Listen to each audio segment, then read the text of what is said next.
Hey there, my name is Shane Craddock, and this is the Inner Edge podcast, where I share a different take on how to lead and live a sustainable, high-performance life. Over the course of different episodes, I'm going to challenge the belief that tension, stress, and struggle are essential to success and creativity. My experience is that there's an easier way, there's a better way, and indeed there's an essential way that we need to explore for the times that we live in. So let's go ahead, let's jump in and explore.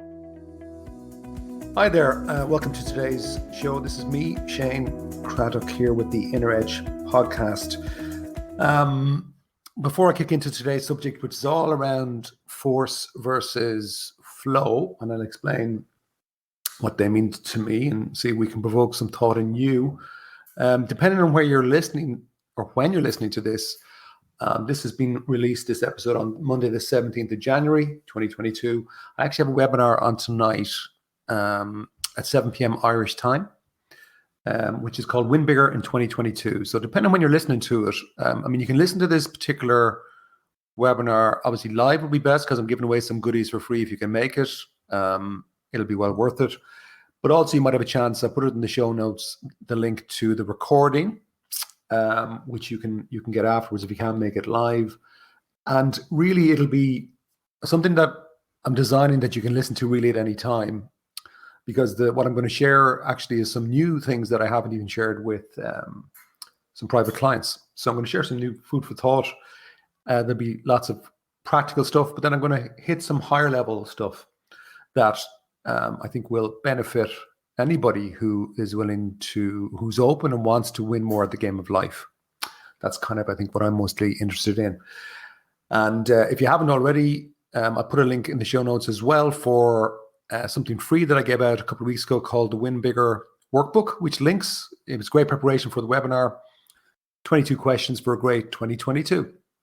And it's a free PDF workbook. I'll put the link in the show notes here. So if you don't see it, you can email me, shane@shanecraddock.com, and I'll make sure you get your hands on it. It's there for the moment. It will be for the next couple of weeks. So even download it now if you're not going to use it now, just so you have it. Right, so in terms of today and what we're going to explore, I've called the episode Force versus Flow. Now, there's a lot in this subject certainly in terms of my mind, and the area of flow in life and work and business and leadership maybe is possibly, I think maybe just the thing that I'm really, really interested in or most interested in. I'm kind of fascinated with it. I have been for over 20 years. And really, what I want to kind of explore is there's kind of an area I think I'm going to ask you to think about is your philosophy of life. Because from what I can see in my own life and then working with people who are keen on creating more meaningful success and who've done some amazing things, the critical factor in creating a great life or a life that means a lot to you seems to be really hugely based around your philosophy of life. And to say it in a different way, like what's a philosophy? I suppose it's kind of what are your guiding principles around life and how you live, how you work, how you lead. And within that, like, what are your beliefs? Because we do have these beliefs. Most of them are unconscious. They're in the blind spot zone. But they play out every day in terms of our results, but particularly also in terms of, I think, our levels of happiness and also health and levels of stress. So any sort of time or attention spent on looking at and examining your philosophy of life, in my experience, is perhaps some of the highest value time you could ever spend. Certainly, you can just get these amazing nuggets of wisdom, or what I would call mind shifts that can elevate your performance or clarity. So to lead us into this bit of exploration, I want to kind of look at effort. And what's your belief when it comes to effort? Are you in the camp of force or flow? Because I think there's an opportunity now and a possibility of living way more in the flow than people think. Now, if you talk to somebody over a cup of coffee, and you're talking to them like I'm talking to you, I guess, what you'll hear in my work anyway is that most people they would say they're in the camp of flow, that they get it, That's where they want to spend most of their time. But when you look at their behavior, what's actually going on, it's really, most people are in the camp of force. As in, it's way more full of effort than it is in terms of flow. Now, I probably will need to define here, I suppose, force and flow. So if you could imagine a visual, imagine a white page in front of you, and there's a line going horizontally from left to right. And I'm going to call that a continuum of effort. And on the left-hand side is very high effort. And on the right-hand side is very low effort, very low effort. Now, I'm not talking about action, because there's a difference here. To me, effort is like high effort. I can be busy at both ends of that scale. But high effort is like there's a lot of mental effort, which would cause a lot of stress, which also you'd see would be, I can be very busy. I can get a lot of really good things done. I can be actually quite successful in terms of society's eyes, or making money, or even my career, but at a price, at a big price, in terms of what stress will do to me, tension, even around my health or how I experience life. But on the right-hand side, where there's low effort, I can be full of action, but it's probably at the end, you're in flow. Okay. And it is a continuum. So you will be moving along at different times. So maybe sometimes if you don't really look at this area, you'll move all the time. And now some people are stuck in a certain level of effort because that is their philosophy of life. They'll have a belief, well, you have to put in the long hours. You got to pay the price of success. You got to, suffer a bit before you kind of get to the rewards and enjoy yourself. And actually, some people really believe that, and they won't allow themselves even to experience a level of ease, which is on the right-hand side of that continuum where the flow is. So flow is more to do with, almost, in my mind, it's a way of thinking. If I'm in a flow mode, if you're talking to a sports person, they might call it the zone, level of ease. We are hardwired to go into the flow as humans. Everybody listening to this podcast has had moments of flow in their lives. You were never trained to do it. They would have happened. Why? From my experience, it seems that we're hardwired to go into the flow. What takes us out of it? Thinking in some form. And usually it's just a lack of awareness around the inner world, around how the levels to which thinking actually does affect you. Now, some of that thinking you'll be aware of, I would call that surface level thinking. So, for example, somebody might say something to you, maybe it annoys you, you're aware that it's there. It mightn't fully knock you off, but it might a little bit. But the thing I'm looking at more here is the deeper level, which is in the philosophical level of your mind, around your beliefs, your opinions. And really, the truth around that is when we kind of see, well, what's your behavior in reality? Like, how are you handling things? I'll often talk to leaders and say, what's your philosophy of leadership? And very often you get this BS around, well, I think everybody should be respected. We should listen to everybody, and everybody's got a valuable point of view. And I'd like a collaborative approach. I'm not really command and control because I think that's out of date. But when you actually observe them, a lot of the time what you'll see is the opposite. And that's the power of philosophy, is that it's usually unconscious. And the easiest person to fool, again, is yourself. So very often you need somebody else outside of you who'll tell you the absolute truth and say, well, actually, that is what you do. That what I'm hearing you say is your belief, your philosophy is what I see in action, or it's not. It's important to people around you who'll tell you the truth.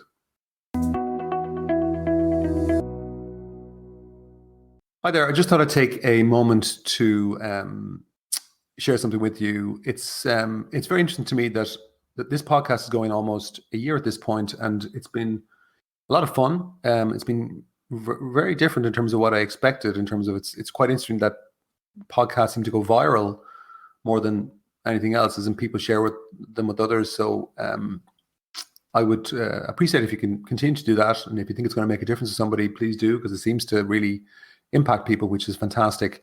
I would like to make you aware, just in case. A lot of people who are on my weekly email don't seem to know about, or don't listen to the podcast, or haven't tried it. And a lot of people on the podcast haven't gone on to the weekly email.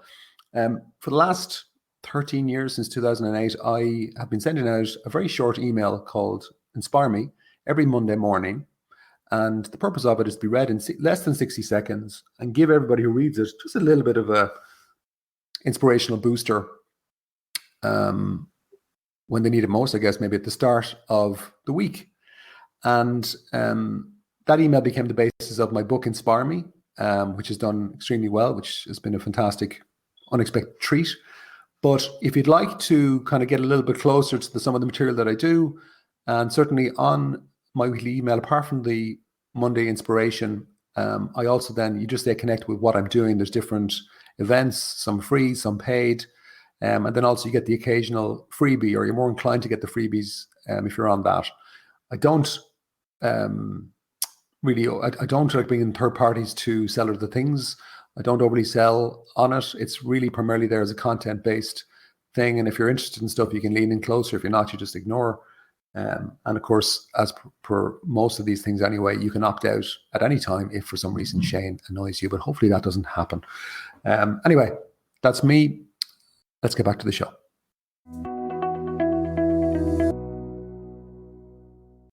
Now, I have a memory myself of a couple of stories. One is to do with a tennis memory. I used to play a lot of tennis when I was younger.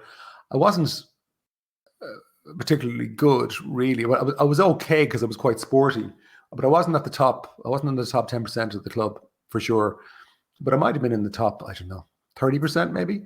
But I used to do very well in what was called the handicap competitions, because you kind of get a handicap, and that would mean you'd start a game up or down a point or whatever else.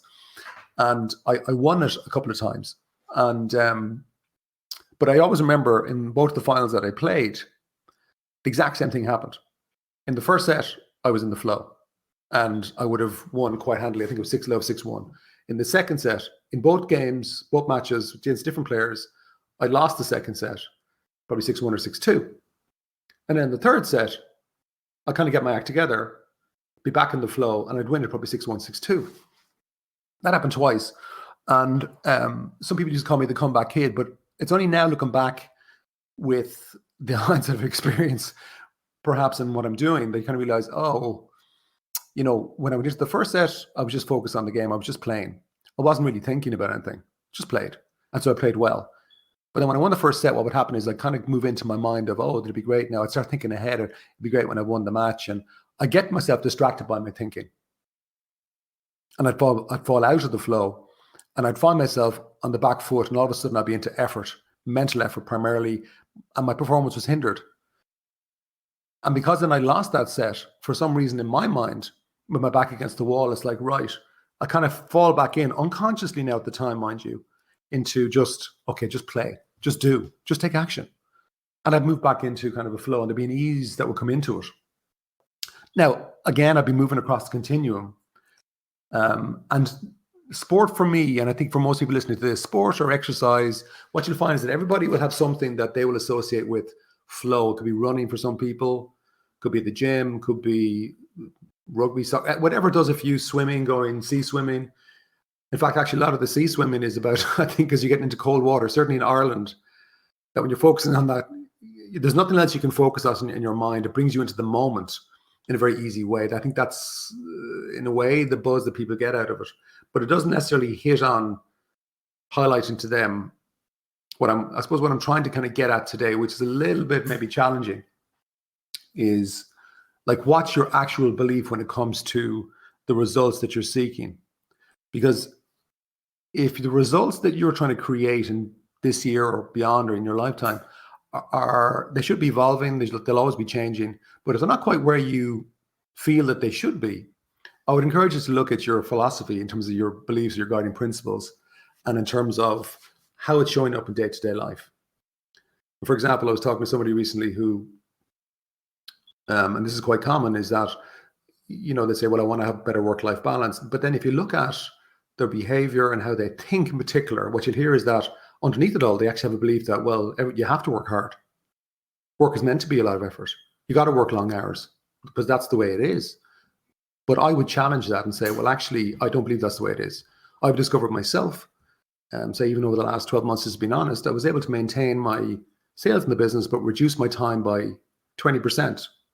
And that was after having been challenged probably about maybe 6 years ago by somebody, a mentor of mine, on that area of belief around time and effort and results. And we're in a world now where your results really have nothing to do with time. Like, they do require action and time, but why does it have to be a fixed 9 to 5? I mean, I think that's a separate conversation. But if I go back to the tennis situation, I think looking back, there was a version of something in my mind around having to have my back against the wall by the time I got to the third set to kind of force myself, that I couldn't be that easy to win. And it happened too many times in different things that it'd be almost like a version of self-sabotage. But again, that's unconscious. And I don't know if that makes any sense. So, like, how do you know if you're genuinely more in force or you're more in flow? I think on one level it's quite easy. I think if your philosophy at an unconscious level is more around force, like you can be quite successful. In fact, I know a lot of people who are very successful, make a lot of money, can get a lot of status, rewards. So I'm not saying you can't be successful in that area. You can. I think that's the prevailing attitude, especially in the business world at the moment, that success requires a serious amount of effort. But what the tell is the level of fatigue, the level of you're close to the edge of burnout, you're probably running on empty and pretending that you're not. And when you're in flow, like when you're in force, you're really relying on your personal levels of charge. And that's missing the trick, because when you're in flow, there's a lot of ease. And you've actually managed to tap into what I would call the universal energy charge, which, I'm going to say this boldly, is limitless. Now, is it easy to be there all the time? I would say no. But is it possible? I would say yes. And so if you think about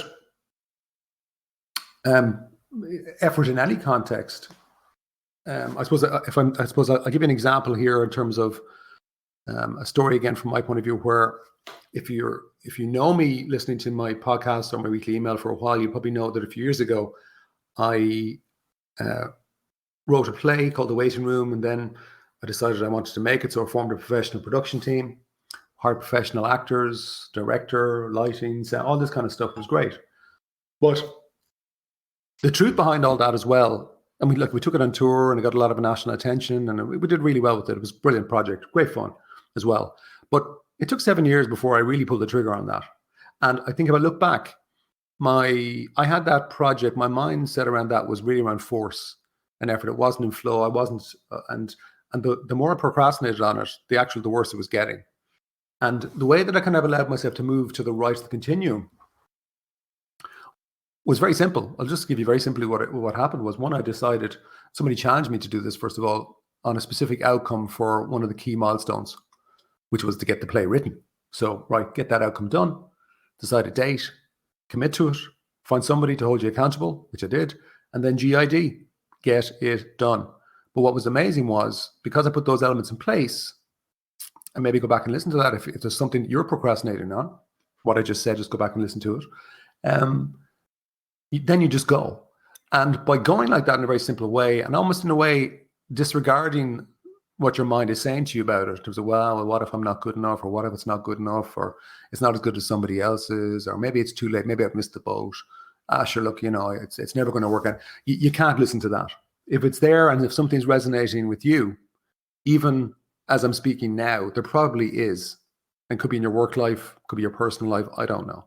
But there's probably something that you potentially give enough on, but maybe your heart would just love to be able to give it a go. That's the one to bring into the light here. But by doing that, what I saw was I was able to just get stuck in. It didn't remove the action. It didn't remove the work, but it moved me to the right of the continuum, more so than the left. And so then I tapped into something different, and the amount of flow that came out of that project was incredible. Even with the really challenging stuff, there was a huge amount of flow. So what if there's nothing to do to move into flow, other than to recognize that maybe you're not in flow? What if we made the assumption that actually flow is your natural state? Being out of flow is actually more natural, because if you're talking in the conventional sense now, most of the stuff even that you read in books or listen to people online will be talking about, no, this, I can do this to get into flow, I can do that to get into flow, grand. But what if your natural state is already flow? Because that's the assumption I'm working off now. And the other thing is more unnatural. And really, you're out of flow, you're more enforced because of your unconscious philosophy, the unexamined philosophy of life. And really, if you get into that, really ultimately on a very simple fundamental level, if you're in force, it really means more you're stuck in fixed thinking. So I don't know if today's episode is going to resonate. It's a little bit of in my mind, a challenging episode to try and communicate around. But what I'd ask you to consider is, it is possible to live more in flow than force. There is a continuum. You will move backwards and forwards across that continuum as you start to get a feel for it. But that's important, because getting a feel for it really helps you, guides you, say, oh, I'm out of it, I'm back in it. And then you start to get a feel for, well, how do I do that myself proactively, more consciously? And that's really worth exploring, because if you can live more in flow, regardless of circumstances, you bring a lot more ease into the equation, but also you bring a lot more what I would call natural inspiration, because when you're in the flow, you tap into your own natural, authentic wisdom that actually has a clarity around what is the right direction for you on a broader level. So that's my challenge for you, is that, look, from my point of view, it's definitely very possible to live, lead, and I guess work more consistently in flow. And I think maybe a good starting point is to look at your philosophy around effort. Thanks for being with me. Bye-bye.